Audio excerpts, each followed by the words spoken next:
Sudah itu banyak saya nggak cocok dengan para intelektual agama di Indonesia ini, dan saya siar, biar saja saya disebut jamaah tablik atau apapun.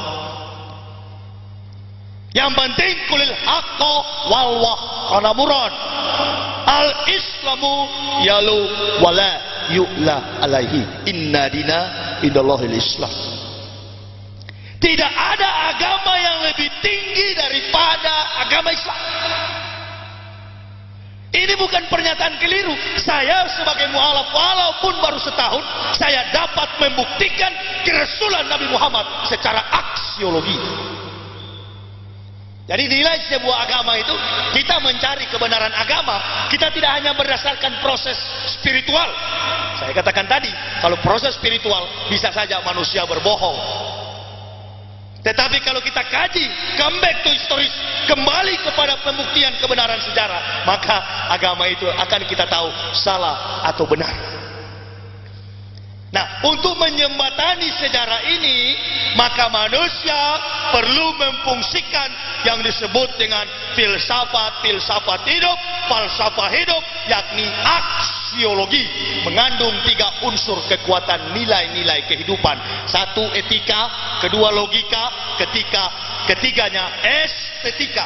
Mari kita kaji antara Islam dan Kristen.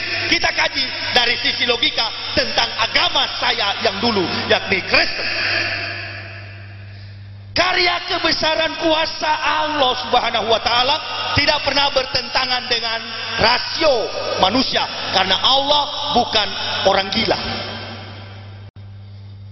Kitab suci saya yang lama mengatakan jangan seorang pun tambah atau kurang sesuatu yang difirmankan Allah, Tuhan kata mereka. Kata saya dulu di atas mimbar, jangan seorang pun jemaah Tuhan, ini waktu saya pendeta dulu, menambahkan satu kata pun atau mengurangi isi firman Tuhan.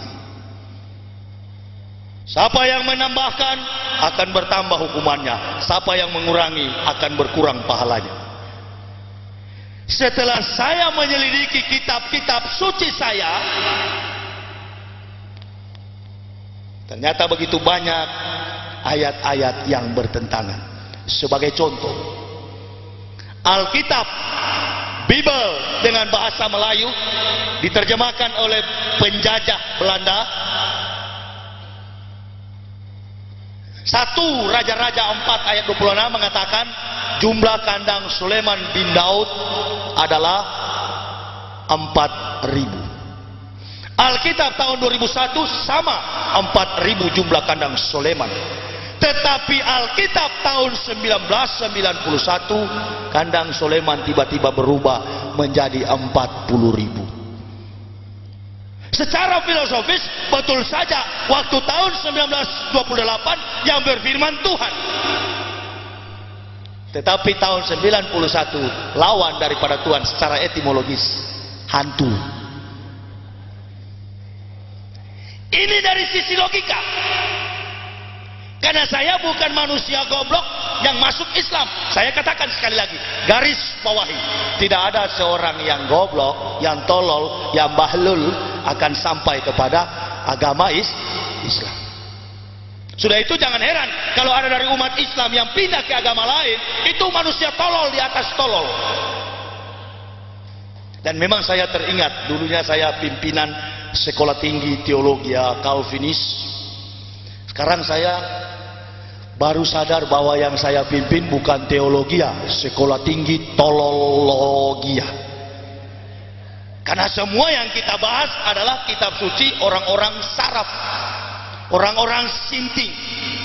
Karena sudah kelewat pintar, iya, di atasnya pintar itu kan gila. Apa enggak gila?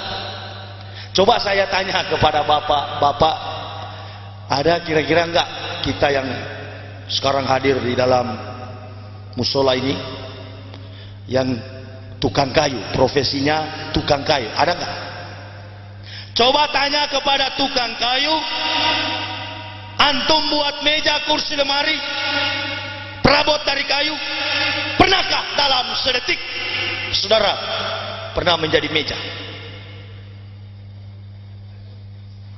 Eksistensi tukang adalah orang, dan eksistensi meja adalah kayu. Pencipta jangan dijadikan ciptaan, ciptaan jangan dijadikan pencipta. Tidak logis dari sisi logika. Pembahasan kedua dari sisi etika. Benar tidaknya sebuah agama harus diselidiki dalam sebuah praktikal, dalam sebuah kegiatan-kegiatan mengandung fisik and psikologis. Di mana ada mayoritas Kristen, di situ sarang penyamun. Kenapa demikian? Karena menganggap keselamatan itu ibarat membeli bonbon gula-gula di warung, murah sekali. Nggak bisa main-main ini kebenaran. Kenapa saya serius? Saya nggak pernah ngolok agama orang, biar aja. Lakum dinukum wal yadin. Agamamu agamamu, agamaku agamaku. Tetapi satu, sebagai hamba Allah, tentunya saya harus menegakkan kebenaran itu. Apapun resikonya, mau hidup kah, mau cacat, mau mati, mau dipenjara, no problem. Ini kebenaran, nggak perlu dikawal saya, nggak pernah takut saya. Basis Kristen saya siar tablik akbar di Manado, dan saya sampaikan lebih baik dikatakan gila, tetapi tidak sesat. Karena orang gila belum tentu sesat, tetapi orang sesat lebih daripada gila. Di mana ada mayoritas Kristen, basis Kristen, di situ penyamun, mabuk, diskotik, dansa, hura-hura. Kampung saya Manado itu paling banyak sekali Islam KTP. Sudah itu saya siar kemarin, saya katakan toleransi yang kebablasan. Hormati, ya, merupakan ajaran Islam. Menghargai, ya, sesama makhluk, hablum minanas. Tetapi kita sebagai umat beriman ada prinsip ketauhidan, prinsip keimanan. Jangan sampai kesucian, kemuliaan, kebesaran Allah di dalam diri kita ternoda oleh karena mengakui setiap sepak terjang kelompok kafirun. Jadi di Manado itu orang Islam, agama Islam, sudah enggak sholat, minum minuman keras. Saya luruskan karena itu tempat kelahiran saya. Menjaga jangan sampai terjadi kerusuhan. Loh, eskalasi konflik yang ada di Poso, yang ada di Ambon, yang ada di mana-mana saja, tidak ada hubungan dengan kekuasaan, kebesaran dan kekuatan ajaran Al-Quran. Enggak, tetapi itu merupakan sebuah strategi politik yang dimainkan oleh para politikus berhati binatang. Enggak ada hubungan. Dari sini sengaja diciptakan oleh para pemimpin dunia di bawah gerakan Zionis. Kita kacaukan sistematika agama itu karena memang Belanda ini licik. Tidak ada strategi homogenisasi, tidak ada. Tetapi heterogenisasi dia bangun. Di utara dia bangun Kristen di Manado, basisnya. Di Irian dia bangun di Jayapura. Di Sulawesi Selatan dia bangun di Tanah Toraja. Sengaja. Sudah itu saya selalu ceramah kalau di tempat-tempat basis Kristen.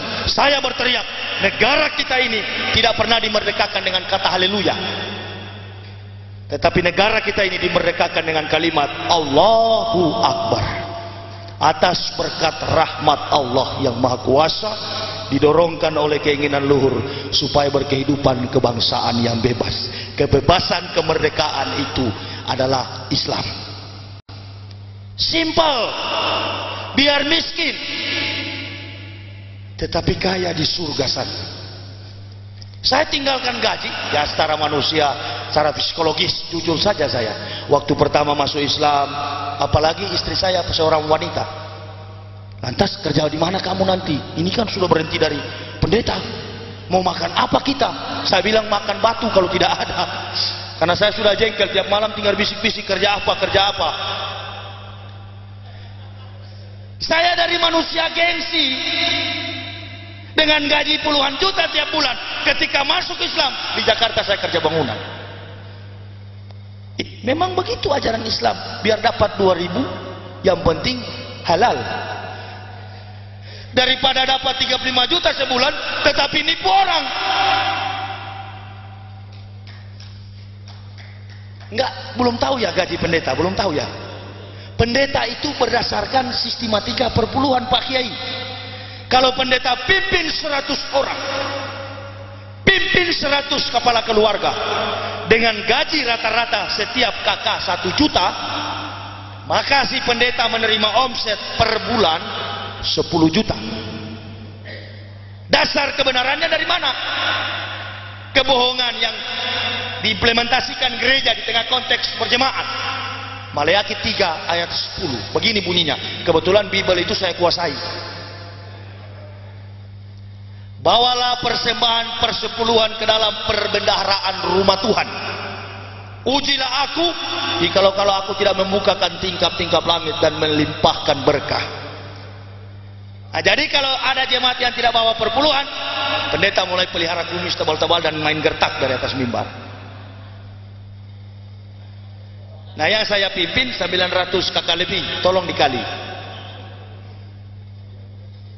Saya pimpin 900 kakak lebih, coba tolong dikali. Dan jarang saya punya jemaat susah, semuanya pengusaha dirian. Belum saya terima insentif dari Stuttgart, Jerman. Kalau Katolik, dia menerima insentif dari Roma. Pantai Costa menerima insentif dari Belanda. Nah, dari fakta ini, pendeta dengan pendeta tidak pernah cocok, tidak pernah akur, tidak pernah rukun, tidak pernah damai. Satu dengan yang lain hidup di dalam fitnah, saling menjelekan karena masing-masing mempertahankan omset. Jangan sampai dombanya pindah kepada gembala lain. Kok masih ada lagi orang percaya ya? Saya sudah jadi contoh. Saya sebagai sampel, nih contoh. Ikut saya dong. You come with me. Nggak mau mereka ikut. Para mereka katakan pendeta Yahya itu gila masuk Islam. Subhanallah. Astagfirullahaladzim. Saya katanya pendeta gila yang masuk Islam. Nah kalau begitu, mari kita kaji. Kita duduk bersama dan bahas. Saya yang gila atau ente-ente di dalam gereja. Kan begitu.